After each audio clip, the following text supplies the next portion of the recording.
Hey Erin, thank you for the comment. And yeah, like I know I like talk about Jesse and Curtis a lot in my speech, and that was just to mainly show like how me aligning with the right people and having their trust got me so much information in this game, and it helped me navigate how to maneuver through the game and get to the end.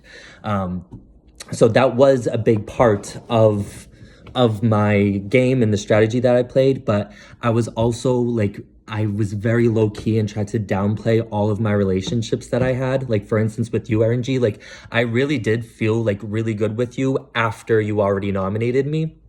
I feel like our relationship got much stronger. And we were like, we were actually connecting really well, in my opinion. But I was also acting like I was still bitter towards you for nominating me. So I was trying to like really downplay like where I even stood, who I was gonna be, like who I'm connecting with, who I have good relationships with, because I didn't want people to see to see my hand. I didn't want people to actually see the game that I was actually playing, because I wanted them to bring me to the end as well. So I wanted to always make sure that my game looked less impressive. So I was telling people, yeah, I barely talked to Amy, I barely talked to Erin, but honestly, I felt really strong with you and Amy. Like I honestly really connected with Amy as well in this game, and always felt like really good with her.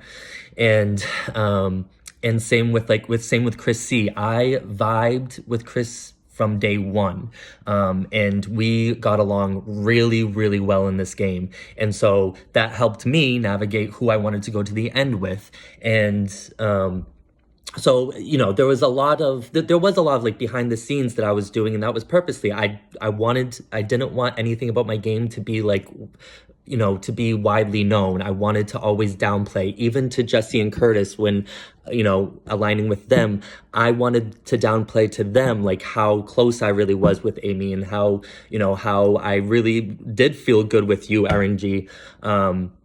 And how close I was with Chrissy, and how close I felt with Puffin, and so I really wanted to downplay those, and that was a part of my strategy, and it did help me be able to to stay behind the scenes, and not have like this crazy impressive resume, like that's very visible. Since I was more reserved and more like low key about what I've done in this game, no one felt threatened by me, and that was my whole strategy from getting into this game, is to always lower my threat level, and to always make sure that there were bigger threats around me, and I think that's what I did.